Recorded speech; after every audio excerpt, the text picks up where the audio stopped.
तो यहाँ पर हम क्लासिफिकेशन ऑफ सॉइल को पढ़ना क्यों ना भूलें कि दरअसल क्या है कि एलुवियल सॉइल हो गया, black soil, red and yellow soil, laterite soil, arid soil, forest soil, ये सारी की सारी जो सॉइल है भारत देश के अंदर पाई जाती है। ये 6 इंपॉर्टेंट सॉइल है जो भारत देश के अंदर पाई जाती है। सबसे जो मेन होता है वो होता है एलुवियल सॉइल। हालांकि सारी जो सॉइल है वो उनकी अपनी अपनी इंपॉर्टेंस है, लेकिन सबसे फर्टाइल जो सॉइल होती है वो एलुवियल सॉइल को माना जाता है। दरअसल क्या होगा, अभी तो हम इस वीडियो में एलुवियल सॉइल को डिस्कस करेंगे। एक चीज आपको ध्यान रखिए, हर एक के ऊपर अलग अलग वीडियो बने हैं। आपको सेपरेट देखना है, टाइम कम है आपके पास, तो आप ये सारी वीडियो अलग अलग करके देख सकते हो। दूसरी चीज, अगर आपको ये सारी वीडियो एक ही में चाहिए कि सारी वीडियो मैं अलग अलग मेरे को कहाँ घूमूंगा, ऐसा करो कि ये सारी वीडियो एक ही में मिल जाए। तो क्या होगा कि इन सारे क्लासिफिकेशन ऑफ सॉइल करके मैं वीडियो डालूंगा, उसमें सारे की सारी सॉइल एक ही वीडियो में कवर्ड हैं। तो ये आपको ध्यान रखना है। तो चलिए हम शुरू करते हैं। अभी तो हम एलुवियल सॉइल पढ़ेंगे। एलुवियल सॉइल क्या होता है? Entire northern plains are made of alluvial soil, यानी जो नॉर्थन प्लेन है वो पूरा का पूरा एलुवियल सॉइल से बना है। It also extend in Rajasthan, Gujarat through a narrow corridor. एक नैरो कॉरिडोर के थ्रू, यानी जैसे गलियारा होता है, जैसे गली होती है, उस गली के थ्रू, हालांकि गली आपके घर के जितनी पतली गली नहीं है, बहुत बड़ी गली है, बहुत ही लंबा कॉरिडोर है ये, उसका एक नैरो कॉरिडोर के थ्रू ये राजस्थान और गुजरात में भी एलुवियल सॉइल आपको देखने को मिलता है, वहां पर पहुंच जाता है। Alluvial soil is also found in the eastern coastal planes, particular in the deltas of the Mahanadi, Godavari, Krishna and Kaveri river. तो आपको गोदावरी, कृष्णा, जो कावेरी रिवर्स के जो डेल्टास है वहां पे भी आपको ये एलुवियल सॉइल देखने को मिलेगा।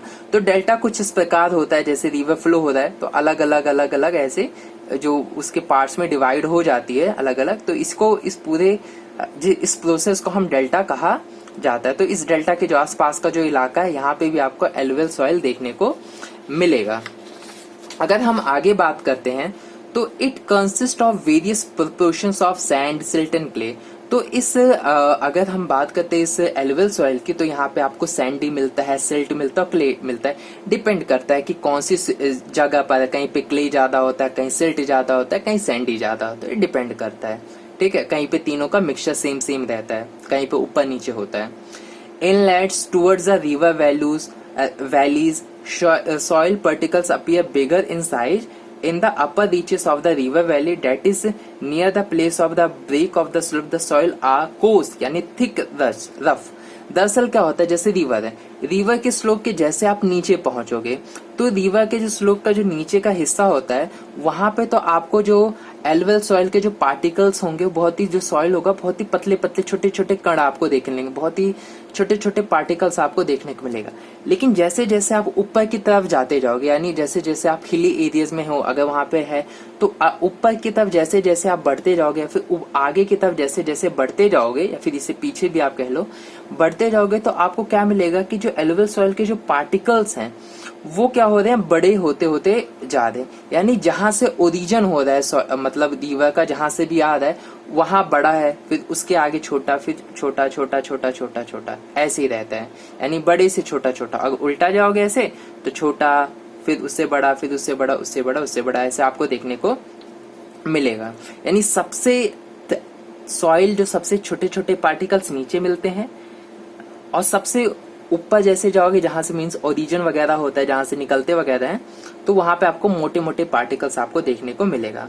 Such soils are more common in piedmont place, यानी फुट माउंटेन्स और हिल, यानी जो हिल्स होता है उसका जो निचला हिस्सा होता है, जो नीचे का जो हिस्सा होता है, माउंटेन्स का जो नीचे का हिस्सा होता है, यहाँ पर आपको देखने को मिलता है। सच एज दौरास, चाओस, तेरई, जैसे कि दौरास, चाओस और तेरई है, इन सब जगहों पर आपको क्या देखने को मिलेगा कि यहाँ पे जो पार्टिकल्स, जो एलुवियल सॉइल होंगे, उनके जो पार्टिकल्स होंगे मोटे मोटे होंगे, लेकिन जैसे इनसे आप कुछ किलोमीटर की दूरी पे आगे बढ़ोगे तो आप पाओगे कि जो पार्टिकल्स हैं वो छोटे छोटे होते हुए चले जा रहे हैं। अगर हम बात करते हैं एलुवियल सॉइल को एज के हिसाब से भी डिवाइड किया गया है, जैसे कि खादर और बांगर। दरअसल खादर को न्यू एलुवियल सॉइल कहा जाता है और बांगर को ओल्ड एलुवियल सॉइल कहा जाता है।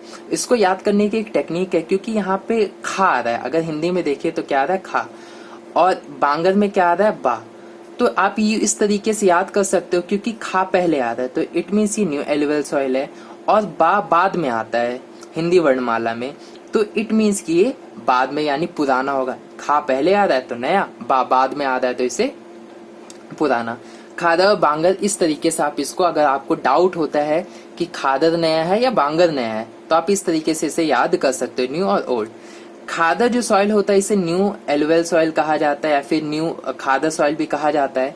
ये फर्टाइल होता है और फाइन पार्टिकल्स होता है, यानी ये फर्टाइल, आपको बहुत ही अच्छा मिट्टी होती है, बहुत ही अच्छी मिट्टी होती है इसके, और बहुत ही छोटे छोटे पार्टिकल्स यहाँ रहते हैं। बांगर जो होता है यहाँ पे पेबल्स होता है, मतलब यहाँ पे बहुत ही मोटे मोटे पत्थर रहते हैं, कंकड़ रहता है, और फर्टाइल भी उतनी अच्छा नहीं होता, मतलब उपजाऊ तो होता है ऑफकोर्स, लेकिन एज कम्पेयर टू खादर ये उतना फर्टाइल नहीं होता है। Alluvial soil contain potash, phosphoric acid, lime, which are ideal for the sugarcane, paddy, wheat and other सल एंड पल्स क्रॉप। दरअसल क्या होता है, एलुवियल सॉइल जो होता है उसके अंदर बहुत ही अच्छी मात्रा में पोटास, फॉस्फेरिक एसिड, लाइम आपको देखने को मिलता है, जो कि बहुत ही अच्छा होता है शुगर कैन के लिए, पैडी के लिए, वीट के लिए। यानी इस टाइप की अगर आप खेती वगैरह, यानी इन क्रॉप को अगर आप ग्रो करते हो तो ये क्रॉप कहीं डेफिनेटली बहुत ही अच्छी तरीके से ग्रो होंगे। Soils in the drier areas are more अल्काइन and can be productive after proper treatment and irrigation. दरअसल जो ड्राई एरिया रहता है, ड्राई एरिया में भी एलुवियल सॉइल पाए जाते हैं, उन ड्राई एरियाज में क्या होता है कि जो सॉइल होता है वो बहुत ही अल्कलाइन होता है, यानी बहुत ही कह सकते हैं ना क्षारीय होता है, नमकीन टाइप बहुत ज्यादा होता है, आपको देखने को मिलेगा। लेकिन इसे भी प्रोडक्टिव बनाया जा सकता है, उसको भी बहुत ही अच्छे तरीके से हम यूज कर सकते हैं, बट उसके लिए हमें प्रॉपर ट्रीटमेंट करना पड़ेगा इरिगेशन का, यानी सिंचाई, यानी पानी की अच्छी व्यवस्था करनी पड़ेगी हमें। यानी अगर पानी की हम अच्छी व्यवस्था वहां पे कर दे तो वो जो सॉइल खराब हो रहा है, जो वहां पे यूज नहीं हो पा रहा, जो अल्कलाइन उसका जो नेचर है उसको हम चेंज कर सकते हैं और उस सॉइल का भी हम यूज कर सकते हैं, या फिर और भी टेक्निक्स का यूज करके हम उस सॉइल को फर्टाइल बना सकते हैं। फर्टाइल ऑफकोर्स फर्टाइल पहले से, लेकिन उसको हम यूज में ला सकते हैं। आई होप आप लोगों को ये वीडियो बहुत पसंद आई होगी। वीडियो अच्छी लगी है तो लाइक, कमेंट, सब्सक्राइब सब कर डालो। तो चलिए अब हम शुरू करते हैं ब्लैक सॉइल को। तो ब्लैक इन कलर, जो यानी ब्लैक सॉइल होता है, ये ब्लैक होता है कलर में, also known as regur soil और ब्लैक कॉटन सॉइल। क्योंकि जो ब्लैक सॉइल, ये जो सॉइल होता है, ये कलर इसका ब्लैक होता है, तो इस वजह से इसका ब्लैक सॉइल नाम पड़ गया। दूसरी चीज क्या होता है, इसको रेगर सॉइल के नाम से भी जाना जाता है। अगर पूछे एग्जाम में रेगर सॉइल किसे कहते हैं या रेगर सॉइल क्या होते हैं, तो आपको ब्लैक सॉइल के बारे में ही बताना होगा। ब्लैक कॉटन सॉइल भी इसे नाम से जाना जाता है। दरअसल क्या होता है, ब्लैक कॉटन सॉइल का रीजन ये है क्योंकि आइडल फॉर कॉटन, यानी जो ब्लैक सॉइल होती है कॉटन को ग्रो करने के लिए बहुत ही ज्यादा इंपॉर्टेंट होती है, बहुत ही ज्यादा यूजफुल होती है। यानी ब्लैक सॉइल में कॉटन अच्छे से ग्रो होता है, तो इसी वजह से इसका नाम ब्लैक कॉटन सॉइल भी कहा जाता है। Climatic condition along with the parent rock material are important factors for the formation of black soil। यानी जो पेरेंट रॉक मटेरियल होते हैं, क्लाइमेटिक जो कंडीशन होती है, ये ब्लैक सॉइल को फॉर्मेट करने में बहुत ही इंपॉर्टेंट रोल प्ले करते हैं। Found in Deccan trap basalt region spread over north west Deccan plateau, यानी नॉर्थ वेस्ट का जो डेक्कन प्लेटू है वहां पर आपको ब्लैक सॉइल देखने को मिलेगा। डेक्कन ट्रैप है जो बेसाल्ट का जो रीजन है, वहां पर भी आपको जो ब्लैक सॉइल है वो आपको देखने को मिलेगा। तो आपको ये ध्यान रखना पड़ेगा कि ब्लैक सॉइल कहाँ पाया जाता है। And is made up of lava flows, और जो ब्लैक सॉइल होता है इसका आपको पता होना चाहिए, इसका फॉर्मेशन जो होता है लावा के फ्लोज का से होता है। आपको पता हो कि जैसे जब वॉल्केनिक एक्टिविटी होती है तो वॉल्केनो से जो लावा निकलता है, वो लावा क्या होता है जब ठंडा हो जाता है एकदम, क्योंकि जब निकलता है तो लाल लाल रेड कलर का होता है, उसके बाद क्या होता है कुछ समय बाद वो ठंडे होने के बाद उसका जो रंग हो जाता है वो ब्लैक हो जाता है। तो वही जो लावा होता है ना, सेम वही ब्लैक सॉइल ही रहता है। It covers Maharashtra, Saurashtra, Malwa, Madhya Pradesh, Chhattisgarh, extend in the south east direction along the Godavari and the Krishna valleys. तो आपको ये कृष्णा वैलीज, गोदावरी वैली, साथ ही साथ आपको ये साउथ ईस्ट के जो डायरेक्शन में, जैसे गोदावरी और कृष्णा वैली जो मैंने बताया, यहाँ आपको देखने को मिलेगा।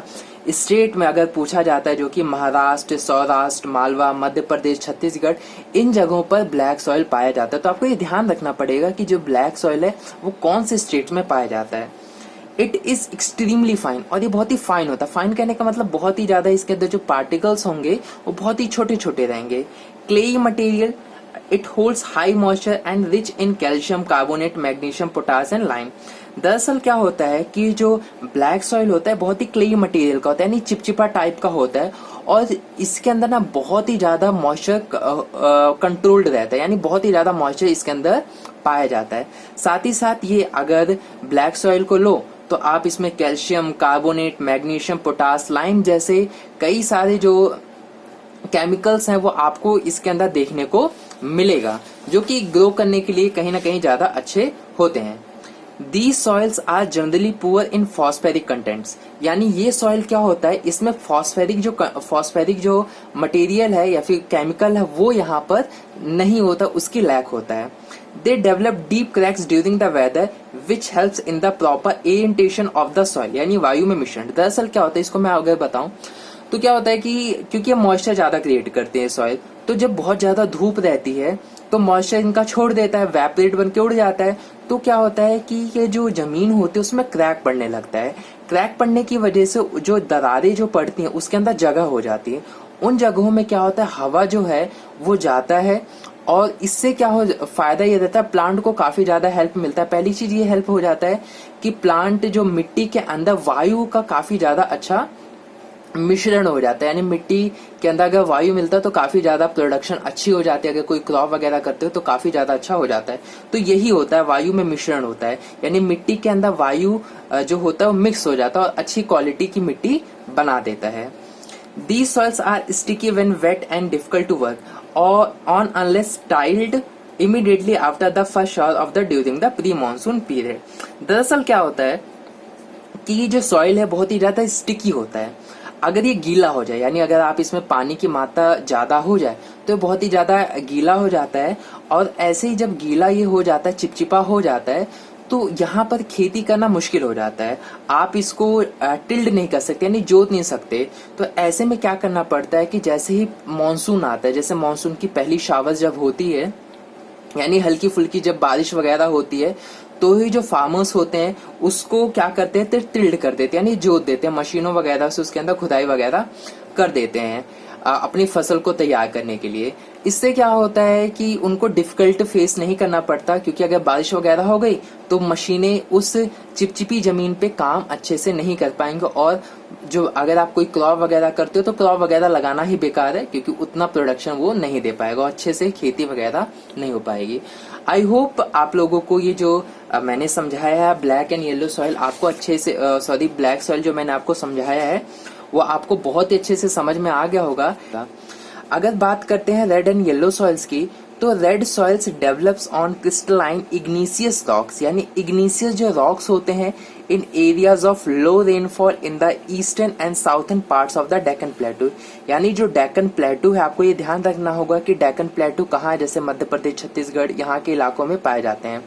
तो जो डेक्कन प्लेटू है वहाँ का जो साउथर्न पार्ट है, ईस्टर्न और जो साउथर्न पार्ट है, फिर वहाँ जहाँ पे लो रेनफॉल होती है, मतलब यहीं पे ही जहाँ लो रेनफॉल होती है, और इग्नीशियस रॉक्स में ये डेवलप होता है, जहाँ पे इग्नीशियस रॉक होता है और वहाँ पे रेनफॉल कम होती है, और डेक्कन प्लेटू के ईस्ट और साउथ पार्ट में ये पाया जाता है हमारा रेड एंड येलो सॉइल।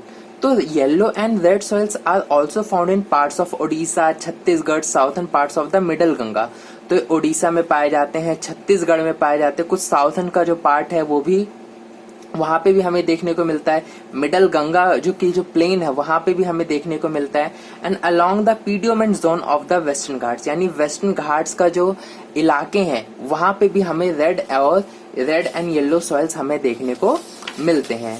अगर आगे हम देखें, these soils develop a reddish color due to diffusion of iron in crystalline and metamorphic rocks। यानी ये जो सॉइल है ये रेडिश कलर का होता है, लाल कलर का होता है जब आयरन का डिफ्यूजन होता है क्रिस्टलाइन और मेटापोरिक रॉक्स में। यानी मेटापोरिक रॉक्स और जो क्रिस्टलाइन होता है इसके अंदर आयरन का डिफ्यूजन होता है, तो ही इसका कलर क्या हो जाता है, रेडिश कलर का हो जाता है। अगर देखें तो it looks yellow when it occurs in hydrated form, यानी ये जो मिट्टी है वो येलो फॉर्म में भी हो जाती है तब जब ये हाइड्रेटेड फॉर्म में होती है, यानी जब इसके अंदर नमी होती है, तो ये इसका जो मिट्टी का रंग होता है वो येलो हो जाता है। तो हमें पता चल गया येलो होने का रीजन क्या है, हाइड्रेटेड कह लें, और रेड होने का रीजन है उसका आयरन का डिफ्यूजन। ठीक है, आई होप आप लोगों को ये वीडियो समझ में आई होगी लेटराइट सॉइल के बारे में। Laterites has been deprived from the Latin word later which means break, यानी जो लेटराइट जो वर्ड है ये लैटिन वर्ड से आया है, और लैटिन वर्ड में इसे लेटर कहा जाता है, और जिसका मतलब होता है, लेटर का मतलब होता है ब्रिक यानी ईंट। तो आपको समझ में आ गया, जो लेटराइट वर्ड है ये लैटिन में इसे लेटर कहा जाता है, और जिसका मतलब होता है brick. The laterite soil develops under tropical and subtropical climate with alternate wet and dry season. और अगर देखें लेटराइट जो सॉइल होता है वो ट्रॉपिकल और सब ट्रॉपिकल दोनों ही क्लाइमेट में ये डेवलप हो जाता है, साथ ही वेट और ड्राई सीजन में डेवलप हो जाता है। जैसे मतलब कि वेट होता है फिर ड्राई हो जाता है, तो इन सीजन्स की वजह से जो बार चेंजेस होते हैं, जहां पर वेट हो गया फिर ड्राई हो गया, वेट हो गया फिर ड्राई हो गया, उन जहां पर ऐसा कंडीशंस आती रहती हैं वहां पर लेटराइट सॉइल आपको देखने का जरूर मिलेगा। This soil is the result of intense leaching due to heavy rain. अब क्या हो जाता है कि बहुत ज्यादा हैवी रेन होने की वजह से लीचिंग हो जाता है इस सॉइल के अंदर। अब लीचिंग का मतलब क्या होता है, लीचिंग का मतलब ये होता है कि जैसे क्या आते हैं, सॉइल है, सॉइल में न्यूट्रिशंस पाए जाते हैं। ठीक है, जैसे कैल्शियम होता है, कार्बोनेट होता है, पोटाश, बहुत टाइप के न्यूट्रिशंस पाए जाते हैं। ठीक है, अब क्या होता है, बहुत ज्यादा हैवी रेन हो जाता है, तो ऐसे न्यूट्रिशन जो पानी के अंदर मिक्स हो जाते हैं। ठीक है, कई सारे जो इंपॉर्टेंट जो न्यूट्रिशंस है वो ज्यादा हैवी रेन होने की वजह से पानी में वो मिक्स हो जाते हैं, और पानी में मिक्स होने की वजह से जमीन के अंदर और नीचे चले जाते हैं, क्योंकि पानी मिक्स होकर और जमीन के अंदर चले जाते हैं। तो इसी ही को प्रोसेस को लीचिंग कहा जाता है। तो हैवी रेन होने की वजह से क्या होता है, जो न्यूट्रिशंस होते हैं वो वाटर में मिल जाते हैं और जमीन के अंदर चले जाते हैं, और जो कि खराब कर देते हैं मिट्टी को, क्योंकि उसके न्यूट्रिशन तो सारे चले ही गए। Lateritic soils are mostly deep to deep, और ये बहुत ही ज्यादा डीप से डीप होते हैं। इसका जो एसिडिक अगर आप देखोगे पीएच स्केल पे तो 6.0 से कम ही रहेगा, यानी एसिडिक है जिसकी हमेशा 6.0 से कम ही आपको देखने को मिलेगा। हमें पता है 6 से नीचे जो जाता है वो एसिडिक होता है, उससे ऊपर जो जाता है वो सॉल्टी होता है। Generally deficient in plant nutrition and occur mostly in southern states, western Ghats region of Maharashtra, Odisha, some parts of the West Bengal and north east region. दरअसल यहाँ बताया गया कि कहाँ कहाँ ये पाया जाता है, और इसमें ये बताया गया है कि पहली चीज ये डेफिशिएंट होता है न्यूट्रिशंस की, यानी प्लांट न्यूट्रिशंस यहाँ पर नहीं पाए जाते हैं। यानी अगर प्लांट यहाँ पर इस सॉइल में, लेटराइट सॉइल में प्लांट्स वगैरह ग्रो करोगे तो पूरी पॉसिबिलिटी है यहाँ पर कि जो सॉइल है वो मतलब जो सॉइल है वो उसको प्लांट को न्यूट्रिशन नहीं दे पाएगा, और आपका जो प्लांट है वो खराब हो जाएगा, खराब हो सकता है, पूरी चांसेस है। साथ ही साथ ये जो लेटराइट सॉइल है ये आपको साउथर्न स्टेट्स में देखने को मिलेगा, जैसे कि वेस्टर्न घाट्स, महाराष्ट्र का जो वेस्टर्न घाट है वहां आपको देखने को मिलेगा, ओडिशा हो गया, वेस्ट बंगाल में देखने को मिल सकता है आपको, नॉर्थ ईस्ट का जो रीजन है कई सारे इलाके वहां पे आपको देखने को मिल सकता है। Where the soil support deciduous and evergreen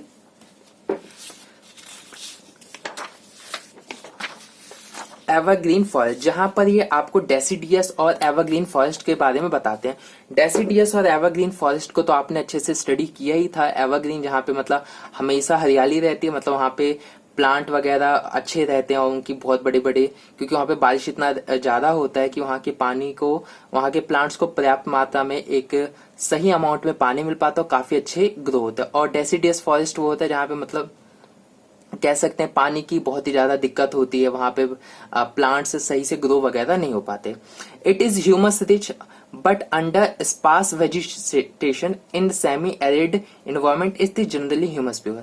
दरअसल क्या होता है, ये ह्यूमस का रिच होता है, लेकिन इन जगहों पे जैसे ट्रॉपिकल या फिर सब ट्रॉपिकल या फिर यूं कह लीजिए एवरग्रीन और डेसिडियस फॉरेस्ट में, तो यहाँ पे ह्यूमस आपको देखने को मिलेगा। साथ ज्यादातर एवरग्रीन में ह्यूमस तो खूब ज्यादा होता है, बट अंडर स्पार्स वेजिटेशन, और स्पार्स वेजिटेशन मतलब बहुत ही ज्यादा कम घना है, कि मतलब कह सकते हो बहुत दूर दूर पे प्लांट वगैरह लगे हैं। स्पार्स वेजिटेशन, एक प्लांट यहाँ है तो दूसरा प्लांट बहुत दूर जाकर है, बहुत कम घना है। इन semi arid environment, semi arid environment जहां मतलब बारिश वगैरह कम होती है, ज्यादातर मिट्टी आपको देखने को मिलेगी, उतनी हरियाली आपको देखने को नहीं मिलती ऐसा।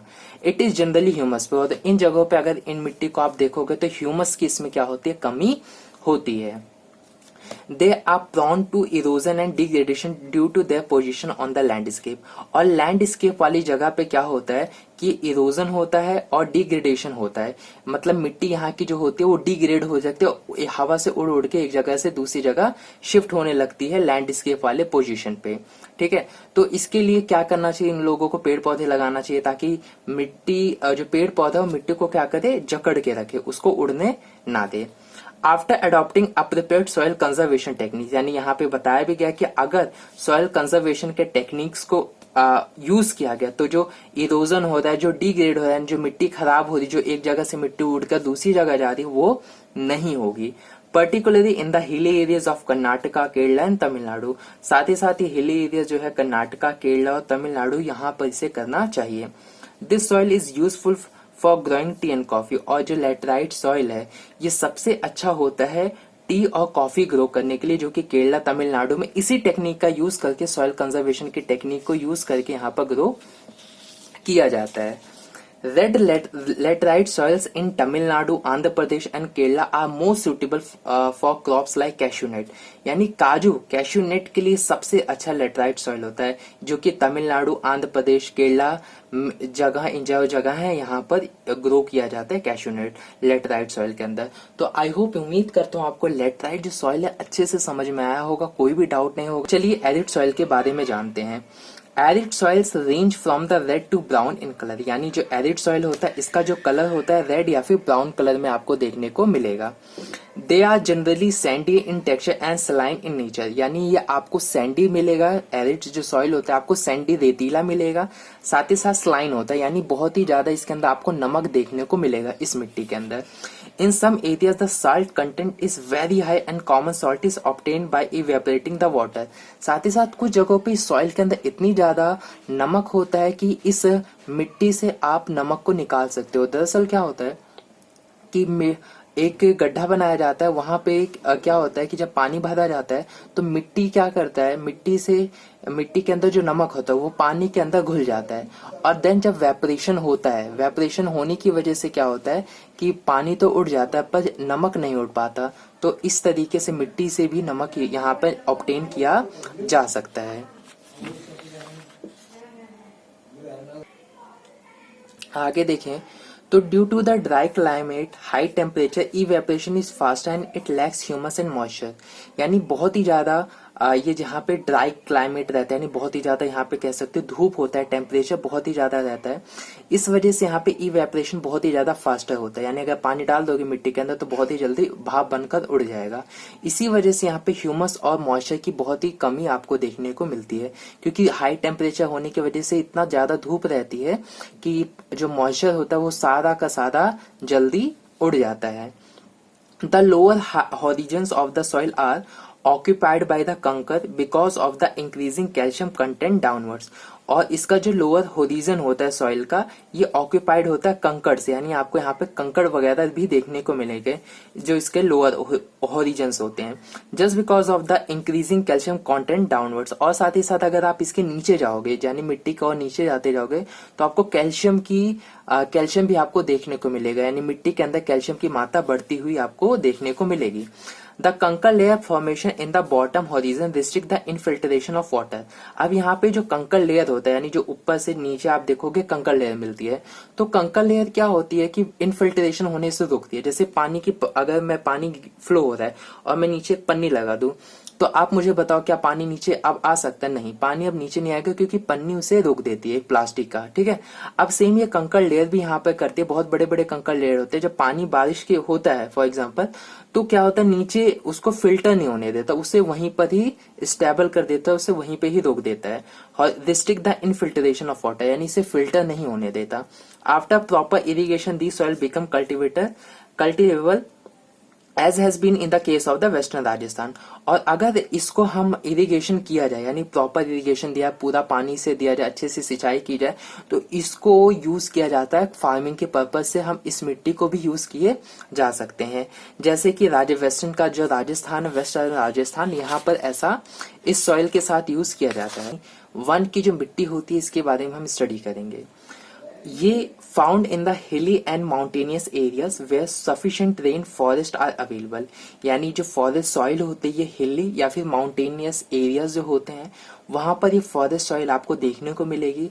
साथ ही सफिशिएंट रेन होता है यहाँ पे, जिसकी वजह से यहाँ पे फॉरेस्ट बहुत ज्यादा आपको अवेलेबल मिलेंगे। ठीक है। The soil texture varies according to the mountain environment where they are form. तो ये mountain to mountain, hilly to hilly, mountains to mountains, यहाँ की जो मिट्टी होती है वेरी करती है। किसी का टेक्सचर कैसा है कैसा नहीं है वेरी करता है। They are loamy and silty, और यहाँ पर आपको लॉमी और सिल्टी मिलेंगे इन वैली साइड। जहाँ पे वैली साइड है वहां पे आपको लॉमी और सिल्टी मिलेंगे। And cos grand in the upper slope, और जो कॉस ग्रेन्ड होता है आपको जो अपर स्लोप है वहां पे आपको कोस ग्रेन्ड आपको देखने को मिलेगा इस मिट्टी के अंदर। In the snow covered areas of Himalaya these soils experience denudation and are acidic with the low humus content. और जो स्नो कवर्ड एरिया होता है हिमालय के अंदर वहां पर ये जो सॉइल होता है एक्सपीरियंस करते हैं ड्यूनिडेशन, साथ ही साथ बहुत ही ज्यादा एसिडिक होता है और लो ह्यूमस कंटेंट आपको यहाँ पर देखने को मिलेगा। The soils found in the lower parts of the valleys, और ये जो सॉइल है आपको lower parts of the valleys में भी देखने को मिलेगा। Particularly on the river terraces and alluvial fans are fertile, और यहाँ पर आपको ये देखने को मिलेगा कि ये जो वैलीज हैं ये रिवर टेरिस पे, जो रिवर टेरिस है वहां पर भी आपको ये देखने को मिलेगा जो सॉइल है। साथ ही साथ ये एलुवेल फैंस आर फर्टाइल, यहाँ पे जो एलुवेल फैंस बनाए गए होते हैं वो बहुत ही ज्यादा फर्टाइल मिलते हैं। उम्मीद करता हूँ आप लोगों की वीडियो बहुत ही अच्छी लगी होगी, समझ में तो जरूर आया होगा, और मिलते हैं आप लोगों से नेक्स्ट वीडियो में। तब तक के लिए बाय।